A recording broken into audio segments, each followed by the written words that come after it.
Hello writers, come write with me. My name is Mykela Greenwood. I create worlds for mind adventures. Welcome to my channel, Write with Mykela. Don't forget to like and subscribe and hit the bell so you can go on this journey with me. Now, today is Friday, but before we get into story time, I wanted to add one more thing to Tuesday's video. Where do ideas come from? So I have this friend and she knows that I'm a writer. So she was walking along the beach. She loves the beach. And she found these glasses on the beach. And she brought them to me. She's like, I didn't bring it to you for you to wear it and use or anything, but I thought it might be a prop for you or your stories or writing or whatever. Well, for me, it was actually an idea. And I wrote a story. Well, I started a story. I start lots of stories. It was an idea that there was like a rift on the beach, and people would get caught up in the rift and be taken away to like another dimension or another land or whatever. And there were problems with the land, and because of the imbalance in the other land, things were happening on Earth, you know, and stuff like that. And lots of people were missing because they got caught up in this rift, and most people couldn't see the rift. And certain parts of inside the other land they couldn't see. But she found some special glasses. And when she put the glasses, the main character put the glasses on, she could see everything that looked black or dark and distorted to her normal vision. When she put the glasses on, she could see things like it was a normal sight at that point. So the story is called Perspectives. So my friend didn't know what idea it would give me or what prop I was going to, or what, you know, I was going to use that for as a prop, or if it's going to be a writing prompt or whatever. She just, here I found the glasses and I thought of you, thought you could use it as a prop. So I started the story and I wrote it, and I don't know, it might have like 10 to 20,000 words on it. Not very many, because I haven't been into that. I've been into so many other things. But there, she handed me the glasses. There's an idea. There's the start or the seed of a story. So that's to add to Tuesday's video, that ideas are all around you, no matter where you are. And, you know, she found those on the beach, so I had the beach added into the story and stuff like that. So it just was an idea. Ideas are everywhere. Today is Friday, though, which is story time. And today we are getting a new plot. We're going to do Shared Plot 3.1. If you are writing with me and you wish to receive the plot or exchange chapters, then send your request or chapter with written permission to WritewithMykela@gmail.com. I will post the email address at the end of the video as well. I'm looking forward to reading your chapters, even if I can't read them all on the channel. Now, the plot. With the first run through, I'm going to ask questions. Y'all know I like to do the questions. But then I'll give you the plot again, and I'll have it drilled down some to more specific actions. Like in City of the Ancients, you know, you have 3 friends, you do this, you do that. So I'll have more specific actions. Now, number 1 in this new story.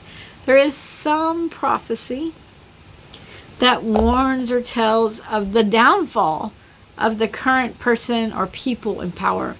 And in the prophecy, it lists a person or people. And the person in power can identify those people or that person. You know, be it a birthmark or a symbol or a certain race or ethnicity, certain eye color, hair color, etc. You, the writer, have to decide what that something is. So, the person is identifiable. So the person in power is always looking for this person or these people. So that's number 1. Number 2.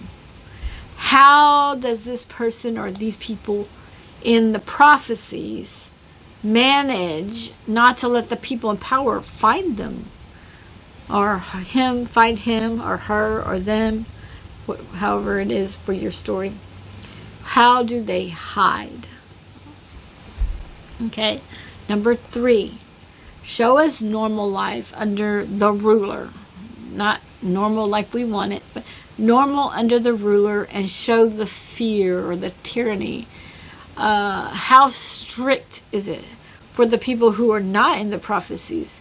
Will the ruler or rulers kill the normal people on a whim? Do the normal people help hide the person or people in the prophecies? Or is it like something like only that person knows that they have that whatever symbol and they keep it hidden? So do the normal people know or not? And if the normal people know, do all the normal people know who is in the prophecies? Or do just some or a few people know? Number 4, how exactly are the people of the prophecies supposed to overturn the ruler? What is his, her, or their specialty? Or why are they in the prophecies? Are they secret witches? Are they dragon riders? What is the hope based on? Number 5, do the prophecies say that the person or people will just one day just rise up and fight? Or do they have to leave where they live and train in secret? Or do they have to leave and find a dragon or a special amulet? If they have to leave, do the normal people stay and continue to live, or do they leave too? And if they leave, how do they live? You can't just up and go out of a village and then live if you can't eat and drink, and shelter is of course important and stuff like that. So how do you live? Did I skip 6? No, that was 6. Number 7, do the normal people meet back up with the people in the prophecies? What's the hope to overturn the ruler? Is it possible? Is it a long way off because of needed training? Okay, so that's the plot. That's all the questions you can ask to kind of have your tangents or go a different direction than what I do. Let's drill it down to where it's a little more specific, a little more confining this way, but if you just want the plot, then this is what you can have. Okay, you have a tyrannical ruler or government in charge, and prophecies tell of the downfall of the ruler of the government. The prophecies list a person or people that will bring about the downfall. So a side note here is that just because you have prophecies doesn't mean that you have to speak them or have your reader read them at the beginning of the story. They could get snippets. They could just hear about the prophecies and later read something. They could get a snippet here and there throughout the story. One person knows this part of the prophecy, one person knows that.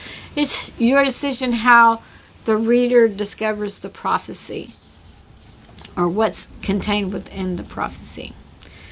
Exactly. I mean, you kind of know, you kind of have a general idea that, okay, we're going to overturn this bad ruler. That's in the prophecies, but what exactly do the prophecies say?